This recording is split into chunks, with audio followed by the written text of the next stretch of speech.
Today, I confronted her, and the aftermath was something I had never witnessed before. It was an intense experience that left me shaken.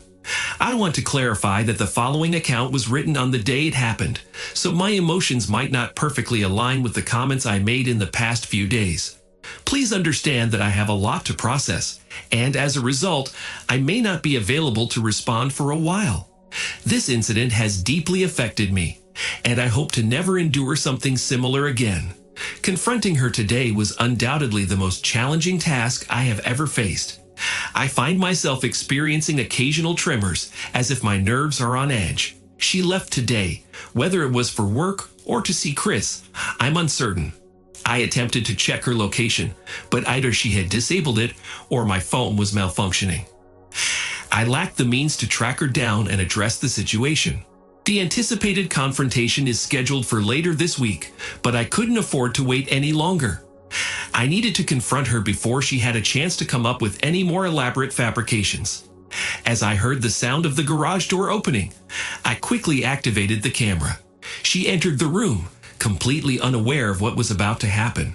I urged her to take a seat, trying to hide my own apprehension, as her expression transformed into that of a deer caught in headlights. Finally, she complied and asked me what was troubling me. I asked her directly, "Why don't you just tell me?" She feigned ignorance, but I could sense that she was aware she had been discovered. With a hint of desperation, she repeated her question, asking me once more what was troubling me. Choosing a slightly different approach, I'd inquired about her relationship with Chris, urging her to be honest. She denied any involvement, claiming she hadn't heard from him. Instead of confronting her head-on, I decided to shift gears. I expressed my discomfort with her working alongside him, explaining that it was something I couldn't overlook or move past in our relationship. To my surprise, she immediately acquiesced, her agreement apparent in her demeanor. Nervously, she inquired about my sudden change of heart and the unusual way I was behaving. Shaking my head, I tried to articulate my perspective, expressing that I had initially wanted to be understanding, but had grown uncomfortable due to unsettling vibes I had sensed from him. I made it clear that I preferred they didn't communicate. She insisted that Chris held no significance in her life anymore, emphasizing that her happiness stemmed solely from witnessing the book's completion. I informed her that he essentially took advantage of her, and she is far too forgiving considering the situation warrants legal action. Surprisingly, she agrees with me. At this point, she's likely contemplating ending her relationship with Chris as soon as she finds an opportunity. However, I then reveal to her that the entire ordeal has caused me immense stress, prompting me to take a week off from work. I inform her that during our conversation, I spoke with my ex, who graciously agreed to take care of our son for the weekend, allowing us to go to Vegas together. That's why I had a lengthy conversation with my ex the other day, discussing the logistics of her looking after our son. Or at least, that's the explanation I want her to believe. However, my attempt to mislead her is abruptly interrupted when she informs me that our Vegas trip has been canceled today due to unforeseen circumstances. The conversation from here on goes like this, paraphrased of course. Me, it got canceled last month. Her, no. He told us today because he wasn't sure whether or not it was off until today. Me, I know it got canceled last month. Her, what are you doing? Why are you telling me you want to go and then telling me it's canceled? I don't get what you're doing. Me, it was canceled last month. What were you gonna do if I didn't ask about it? Her, you're freaking me out. Me, it was actually canceled today. So what were you planning to do? Or what are you accusing me of being? How long have you and Chris been back together? Or have we not done anything? Did he tell you that we were you any? Please don't lie to me. I don't want to go through the painful task of reading out all the hurtful things he texted. It almost made me sick when I did it the first time. I can't believe you would do this. Her, I love you. I'm sorry. He's been texting me a lot lately and saying a lot of messed up stuff, and I don't know how to handle it. It was canceled today. Me, what were you going to doing, or what are you accusing me of? Me, how long have you and Chris been back together, or we haven't done anything? Did he tell you we were? Me, don't lie to me. I don't want to read off everything he texted. It almost made me throw up doing it the first time. I can't believe you do this. Her, I love you. I'm sorry, he's been texting me a lot lately and saying a lot of messed up stuff, and I don't know how to deal with it. It's part of the reason why we broke up. I told you that I knew I shouldn't have responded to his messages. It's always drama with him.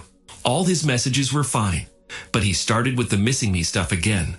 Like always, I was going to tell you he wanted you to come home and kiss me after you were going down on it. I read your messages. I saw them in your email and in your texts. You're cheating on me, and I want you out of this house today. Or what? I'm not cheating on you.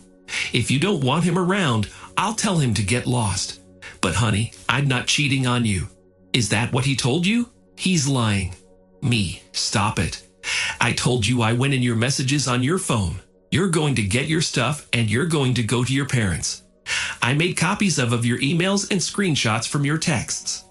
I refuse to conceal the content of your conversations any longer. If you persist in deceiving me directly, I will take the necessary steps to reveal it. Our relationship is over. Please collect your belongings. Despite everything that has transpired, I must acknowledge that she made an attempt to feign ignorance and continue with the falsehoods.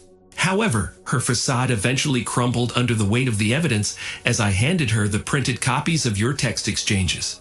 As she glanced at them briefly, her emotions overwhelmed her, and she broke down into inconsolable tears, displaying a level of devastation I had never witnessed before. Initially, I experienced a brief moment of sympathy towards her. She expressed remorse, claiming that the situation had spiraled out of control and she wished to put an end to it.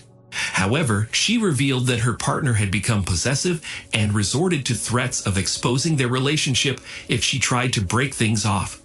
I pointed out that none of these details were evident in their text conversations, emphasizing that she was continuing to deceive me. She had planned to spend the upcoming weekend with her partner, but she suddenly declared that it was over between them and assured me that she would make sure he ceased to be a part of her life. She assured me adamantly that she would sever all ties with him, vowing never to engage in conversation with him again. Meanwhile, I informed her that I had taken steps to consult with a lawyer and the divorce papers would be prepared in the near future.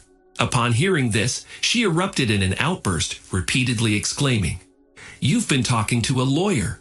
The intensity of her reaction escalated to a point where I felt concerned for my safety, and I contemplated contacting the authorities. In an attempt to defuse the situation, I urged her to calm down and reassured her that our interaction was being recorded by a surveillance camera.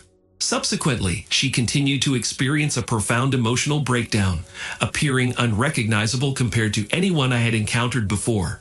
She persistently accused me of orchestrating a meticulous plan, smiling deceitfully as I supposedly plotted everything. In response to each accusation, I reiterated the evidence of her own actions, pointing out how she had been scheming and displaying a false demeanor towards me while engaging in questionable activities. Attempting to make sense of the situation, I questioned why she would inflict this pain upon us. Initially, she struggled to provide a coherent response, leaving me without a clear understanding of her motivations. She attempted to explain that it was merely a meaningless period of enjoyment, to which I retorted with, "So you essentially destroyed our relationship for no valid reason, and that's wonderful." As time went on, she became somewhat more subdued, leaving me uncertain whether her words were genuine or an attempt to inflict pain. However, it became apparent that she deeply regretted her actions with him, referring to him as her soulmate. I was overcome with intense emotions, almost to the point of wanting to destroy objects in my surroundings. I couldn't help but question why she hadn't chosen him over me from the start. I would have been more understanding if she had explained that she wanted to distance herself from him due to concerns about her family's disapproval and the negative impression it would leave. It appears that her family held unfavorable opinions of him as well. Additionally, she emphasized that she could never truly be with him, as her ex-partner and daughter would strongly oppose such a decision. Returning to him was never a realistic option for her. Afterward, she expressed remorse and seemed astonished by my resolute stance on the matter.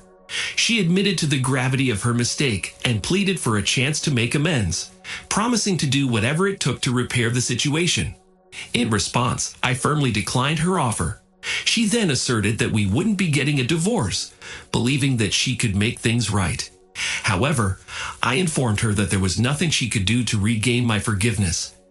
I made it clear that I would never forgive her for what had transpired. Surprisingly, she displayed astonishment in the face of my unwavering stance. I informed her of my actions, revealing that I had recently opened an account in a separate bank and transferred half of the funds from our joint account into it.